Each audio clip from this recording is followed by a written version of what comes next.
Estamos falando hoje sobre fé. E ter fé não é apenas acreditar em algo, é uma prática diária, um exercício constante de confiança. Mas como que a gente pode cultivar essa fé no nosso dia a dia, hein? Nos momentos de dificuldade, nos momentos de incerteza. Para nos ajudar a entender isso, eu recebo agora a professora de filosofia, Ana Kelly Souto, doutora em ciência da religião também. Está aqui conectada com a gente.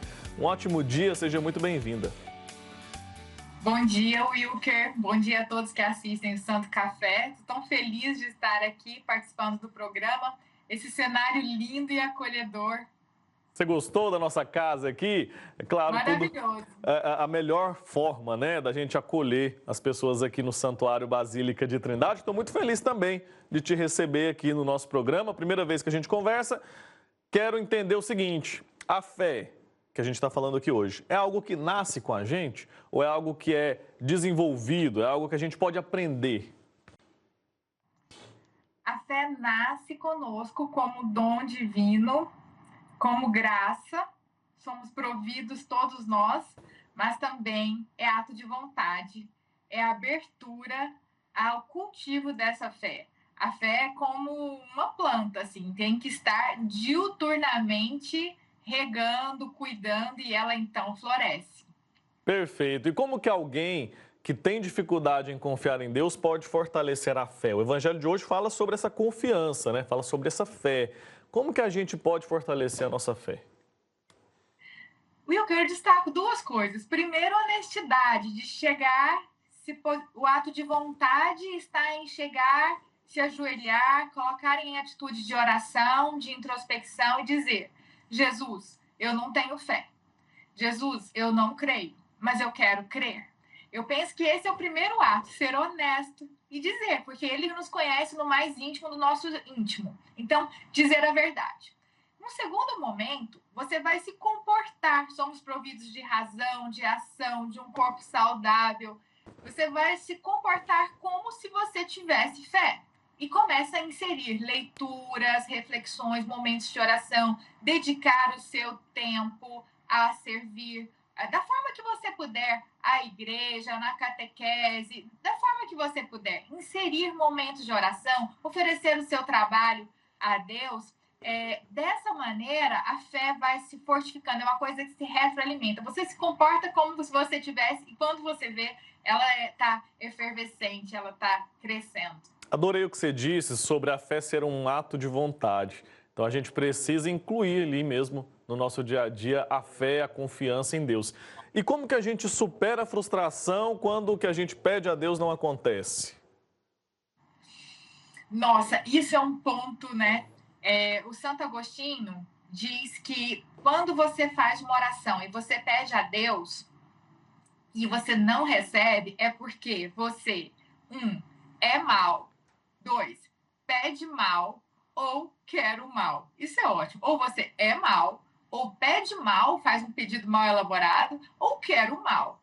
E isso por muito tempo eu pedia e eu era mal, eu não recebia muito retorno das minhas orações e me gerava, mais jovem, alguma frustração, né? Mas eu pedia mal, eu não era má talvez, eu não pedia o mal, mas eu pedia muito mal, sem discernimento, né? Então eu acho que isso pode às vezes gerar uma frustração. Então essa investigação, fazer um retorno a si mesmo e ver o que é que você deve pedir, mudar esse foco do pedido, né? Pede que você seja ação de Deus no mundo, que você complete a sua missão para a qual cada um de nós foi criado.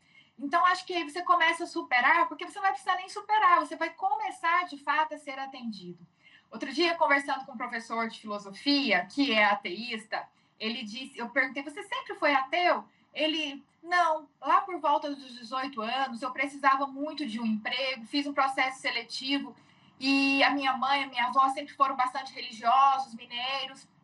Então, eu acendi muitas velas, eu rezei muito, eu coloquei, assim, todas as velas que eu podia acesas e pedi muito. E não aconteceu. Eu fiquei pensando, né? Como eu sou idiota apostar nisso. Então, por um ato, um dia que ele pediu, ele não foi atendido, uma coisa específica de um concurso, ele teve todas tantas outras graças depois. ele ficou decepcionado, né? Então, eu acho que é pedir bem. E para pedir bem, tem que estar em comunhão, em oração, em reflexão. Daí a necessidade da confissão, né? Do jejum, da penitência, já que estamos em tempo de quaresma.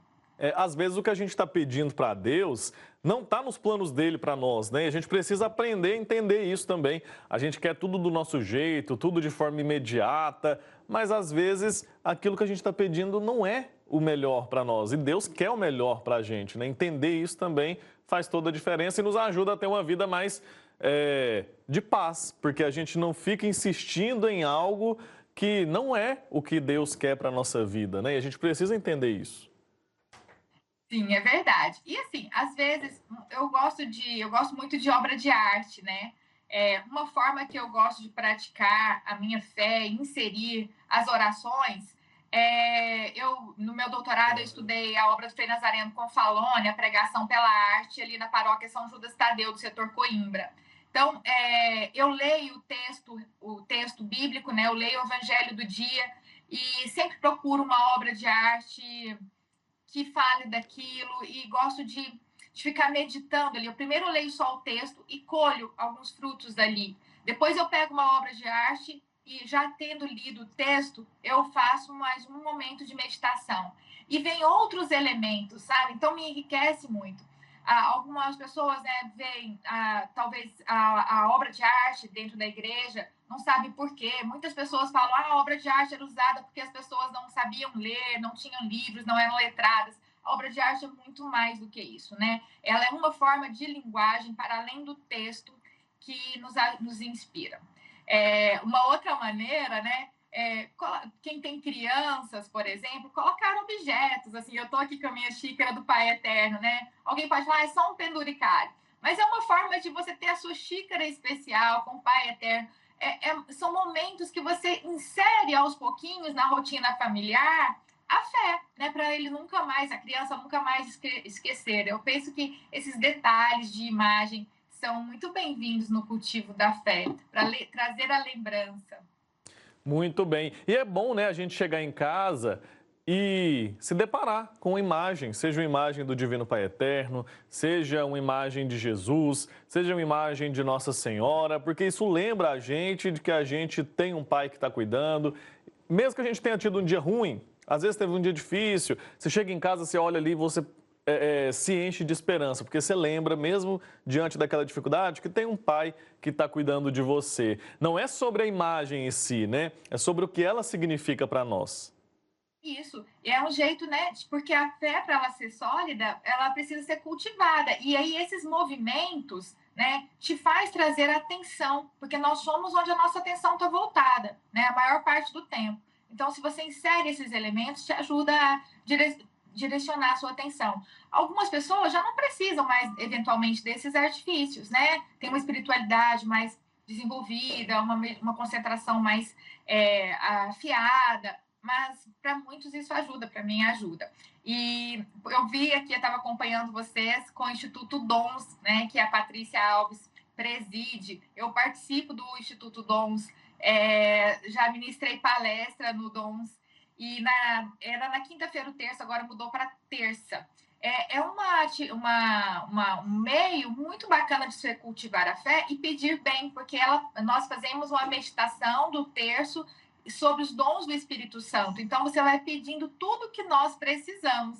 E então, nesse sentido, é muito bacana para cultivar a fé e sim, tirar as escamas dos nossos olhos, tirar as ideologias que nos deturpam a compreensão, né, os vícios que deturpam, porque a nossa linguagem é muito viciada e às vezes você fica meditando em cima de uma linguagem já viciada, corrompida, né? Então, a meditação a partir dos dons do Espírito Santo nos ajuda muito nisso. Sim, e entender também que no momento de dificuldade a gente precisa continuar confiando. Então, se cercar de pessoas que têm fé, se cercar de pessoas num momento de oração, por exemplo, como o caso do Instituto, faz a diferença nesse sentido também, né? Porque a gente, mesmo que esteja passando por um momento de dificuldade, quando a gente está próximo de pessoas, faz parte de um grupo, a gente entende que a fé precisa permanecer, que a gente precisa se manter firme. E às vezes a gente sozinho não consegue. E um grupo como esse também talvez seja uma boa alternativa. Porque quem está nos acompanhando agora, às vezes está pensando, né?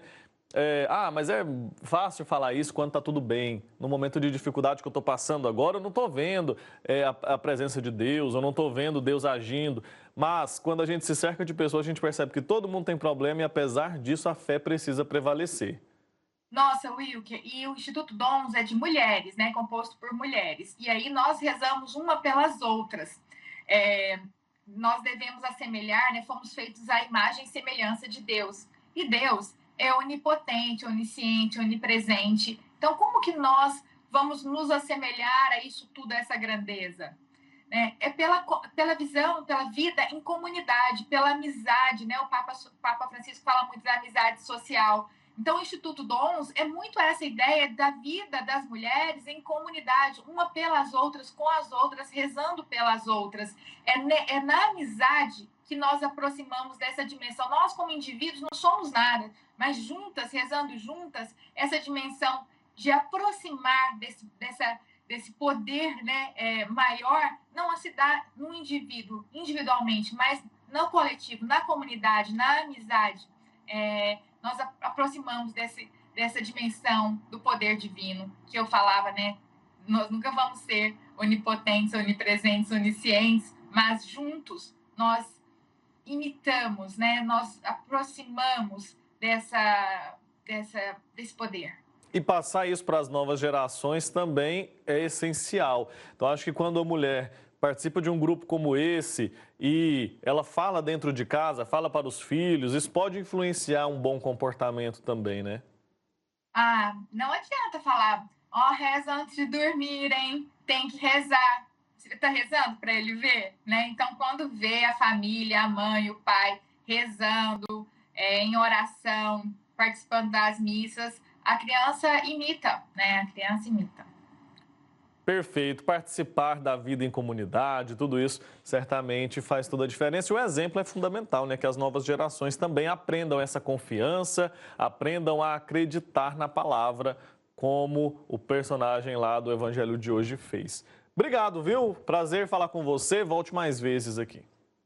Obrigada, sou eu que agradece. Bom dia a todos os telespectadores do Santo Café. Até mais. Tchau, tchau.